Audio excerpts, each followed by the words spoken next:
नमस्कार। सवाल उठता है कि एक बेटी गुड़गांव से 14-12 साल की बच्ची अपने लाचार पिता जो अपाहिज हो चुके हैं, जब उनका पैर कट गया तो बेटी देखने आती है और लॉकडाउन हो जाता है। 2 दिन भूखे रखकर रास्ते में किसी से कुछ खाने का सहारा मिलता है और दरभंगा पहुंच जाती है। आप क्या सोचते हैं? किसी एक बेटी की दास्तान है ये? आपको क्या लगता है? ये लाखों करोड़ों बेटी की दास्तान है। क्या इस बच्चे को सैल्यूट नहीं पढ़नी चाहिए? मैंने तो रात कहा, ऐसी बच्ची को 15 अगस्त 26 जनवरी के दिन 21 तोपों की सलामी और इन नेताओं को 21 थप्पड़ पड़ने चाहिए।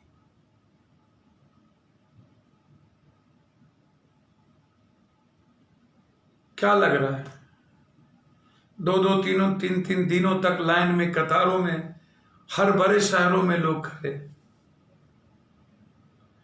भूख से परेशान। रात में हम तीनमूर्ति म्यूजियम में गए थे, जहां बंगाल और बिहार के मजदूरों को बंधक बना के ठेकेदारों के कहने पर सीआईएसएफ के घेरे में रखा गया। अब सीआईएसएफ उसे निकलने नहीं दे रही। सीआईएसएफ का काम है म्यूजियम की सुरक्षा। अब वो मजदूर भूखा प्यासा सड़ा हुआ चूड़ा खा करके आज 10 दिनों से, उसके पहले कुछ दिन भूखे थे। हमें खबर मिली तो हम वहां राशन भिजवाए, फिर गए। हालात अच्छे नहीं है, बुरे। ठेकेदारों के, कॉरपोरेट लोगों के कहने पर मजदूरों को बंधक बनाना, क्या ये हमारी लोकतंत्र की नैसर्गिक ताकत है?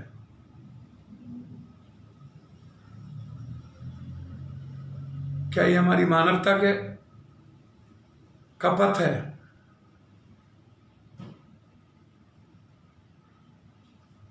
हम इस पर क्यों नहीं विचार करते हैं कि मजदूर लगातार परेशान है,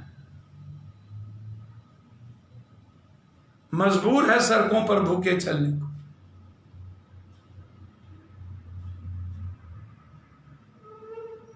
चौबीस 25 को ईद होगा और हम औपचारिकता में लगे हुए हैं, बस कि फॉर्मेलिटीज करने में, राजनीति करने में लगे। हमें एक दूसरे राज्यों से परमिशन लेने की जरूरत महसूस करनी पड़ रही है। जो लोग यहां से जाएंगे उनकी स्क्रीनिंग होके जाएंगे। आज पर्व की जरूरत है, उन्हें घर अपनों के बीच जाने की जरूरत है। उन्हें आप क्वारंटाइन में जबरदस्ती नहीं रख सकते, आप उनको जांच करके भेजिए। आज उसके लिए जिंदगी की सबसे बड़ी अहमियत, उनके जीवन का सबसे बड़ा महत्व पर्व है। अपने बच्चों और परिवार के साथ मुस्कुराने का अवसर है, अन्यथा वो डिप्रेस में जाएंगे। कोरोना वायरस जो हम लोगों ने लाया, 15 लाख लोगों को हमने परेशानी में डाला। हम जनवरी से मार्च तक मजाक बना के रखे और गरीबों को मारने पर, मरने पर मजबूर कर दिया, गरीबों को मिटाने पर मजबूर कर दिया, गरीबों के इतिहास खत्म करने पर मजबूर कर दिया, उनके अधिकार छीन लिए, उनके कानून समाप्त कर दिए, उनकी जिंदगी के साथ खिलवाड़ किया।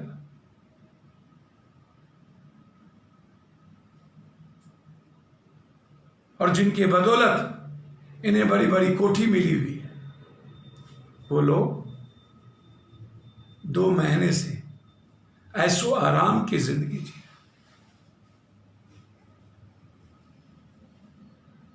बयान, ट्वीट,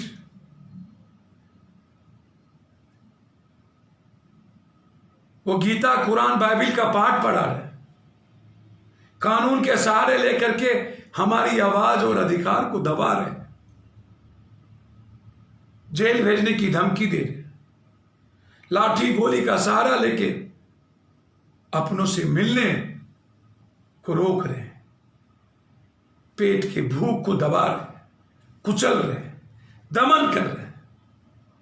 ये जालिम और जल्लाद सिस्टम, सरकार और नेता के खिलाफ क्रांति, युद्ध। निकलो गद्दी छोड़ो, जनता आ रही है। इस आवाज के साथ हमें खड़ा होना पड़ेगा, जनता के साथ लगातार प्रयास जारी है। जितनी क्षमता है बस और ट्रेन और लोगों की सेवा की, उसको मैं कर रहा हूं। लोगों को चुनावी राजनीति से फुर्सत नहीं, राजनीति का नंगा चरित्र आप लोग देख रहे हैं। आज जरूरत है उस बच्ची को सैल्यूट करने की, हर उस बच्चों को सैल्यूट करने के लिए जो अपने पिता का सहारा बने हुए। मैं बार बार सैल्यूट करता हूं दरभंगा के उस बच्ची को और घोषित करता हूं उस बच्ची के लिए 25,000 रुपया इनाम की। हमारी टीम जन अधिकार पार्टी उस बच्ची को 25,000 परिवार को जाकर के इनाम भी देगी और मैं भोले नबी से सरकार में आऊंगा तो उस बच्ची को नौकरी भी दूंगा। धन्यवाद, नमस्कार।